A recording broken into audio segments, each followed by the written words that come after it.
Hi అండి, ఎలా ఉన్నారు అందరూ? నేనైతే బాగున్నానండి, మీరు కూడా బాగున్నారని అనుకుంటున్నాను. ఇదైతే లాస్ట్ షార్ట్కి అయితే కంటిన్యూషన్ అండి. బాబు అయితే లేచిన తర్వాత బాబుకి అయితే పాలు తాపిచ్చేసాను కదా. బాబు పాలు తాగిన తర్వాత అయితే కొన్ని సామాన్లు అయితే ఉన్నాయి, అవన్నీ ఇక్కడైతే కడిగేస్తున్నాను. కడుగుతుంటే మా బాబు కూడా వచ్చి కడిగేస్తున్నాడు చూడండి. ఇంట్లో పట్టుకునే వాళ్ళు ఎవరు లేనప్పుడు మా పిల్లల్ని పట్టుకొని మనం పనులు చేసుకోవాలండి.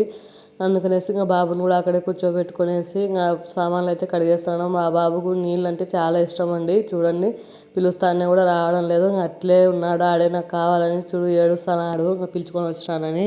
మాకైతే కోళ్ళు ఉన్నాయండి, ఇంకా కోళ్ళకైతే గింజలు పోసే టైం అయిందని చెప్పేసి అన్నీ ఇంట్లోకి అయితే వచ్చేస్తాయండి. ఇంట్లో వస్తే అంత రోత అంతా చేసేస్తాయి. అందుకనేసి నేనే బయటకు వెళ్ళి గింజలన్నీ తీసుకుని వెళ్ళేసి బయట అయితే గింజలు పోస్తా అంటే ఇంకా అవి తింటున్నాయండి. గింజలన్నీ పోసేసాను. మేమైతే కోళ్ళకి జొన్నలు అయితే వేస్తామని, జొన్నలు మామూలు బియ్యం కూడా వేస్తాము. ఇప్పుడు జొన్నలు ఉన్నాయని చెప్పేసి జొన్నలు వేసాను, అవి అయితే బయట తింటాయి. ఒకసారి వేసామనుకోండి ఇంకా తిని అవి అట్లే బయటే తిరుగుతూ ఉంటాయి, ఇంట్లోకి అయితే రావు. వేయకపోతే ఇంక ఇంట్లోనే ఉంటాయండి, ప్రతిసారి ఇంట్లోకి వస్తాయి. అందుకనేసి గింజలు వేసేసి వచ్చి ఇక్కడైతే ఇంకా నీళ్ళ టైం అయిందండి.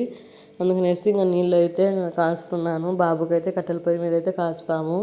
నేను కాస్తూ ఉంటే ఇంకా బాబు కూడా అక్కడే కూర్చొని ఉన్నాడు. మా బాబుకు కూడా భలే ఇష్టం అండి కట్టెల పొయ్యి మీద ప్రతిసారి వెళ్ళేది, కట్టె పెట్టేది, దాంట్లోకి పొయ్యిలో పెట్టిన పుల్లలన్నీ పక్కకు తీసేది, అట్లా చేస్తూ ఉంటాడు. భయమే లేదు అసలు అగ్గంటే. ఇక్కడ చూడండి, ఇంకా నేను వీడియో తీస్తానని చూసి ఇంకా వీడియో ఆఫ్ చేయడానికి అయితే వస్తున్నాడు. నేను పట్టుకునేసి అట్లా పొయ్యి అంటే అట్టిచ్చేసాను. తర్వాత అయితే నేను బాబు స్నానం చేసేసాము. అంతలోపు పాప అయితే వచ్చేసింది. ఇక్కడైతే అన్నం తినిందా లేదా అని వాళ్ళ నాన్న అయితే చెక్ చేస్తున్నాడు. పాప వచ్చిన తర్వాత అయితే పాప అయితే స్నాక్స్ తినిందండి. స్నాక్స్ తిన్న తర్వాత అయితే ఇంకా పాపకు కూడా స్నానం చేపించేసాను. తర్వాత అయితే ఇంకా హోంవర్క్ స్టార్ట్ చేసింది. మా పాపకి అయితే హోంవర్క్ అంటే చాలా ఇంట్రెస్ట్ అండి. అసలు వచ్చిన తర్వాత అయితే ఫస్ట్ హోంవర్క్ రాయాలంటుంది, కొద్దిగా రాస్తుంది, ఇంకా నిద్ర వచ్చినట్లు ఉంటుంది, ఇంకా నిద్ర వస్తుందని ఏడుస్తుంది. అందుకనేసి ఈ మధ్య అయితే ఫస్ట్ స్నానం చేపిస్తాను. స్నానం చేపించే ఫ్రెష్గా ఉంటుంది కదండి, హోంవర్క్ అయితే బాగా రాసుకుంటుంది. ఇక్కడైతే హోంవర్క్ అయితే రాస్తాను, బాగా వస్తాయండి కొన్ని, కానీ కావాలనే తప్పు రాయడం అట్లా చేస్తుంది నవ్వుకుంటా. చిన్న పాప కదండి, అంతవరకు రాసినా పర్వాలేదు అనిపిస్తుంది. తర్వాత అయితే ఇంకా కొద్దిసేపు ఆడుకున్నారు హోంవర్క్ అయిపోయిన తర్వాత. ఇంకా తర్వాత అయితే నైట్ 7కి అయితే ఇంకా వాళ్ళకి డిన్నర్ అయితే తినిపిస్తేదాను. ఇక్కడైతే పాపకైతే తినిపిస్తానండి. కుర్చీ అయితే అమ్మ వాళ్ళ ఊరి దగ్గర ఉండేది, అదైతే మొన్న ఊరు వెళ్ళినప్పుడు అయితే తెచ్చుకుంది.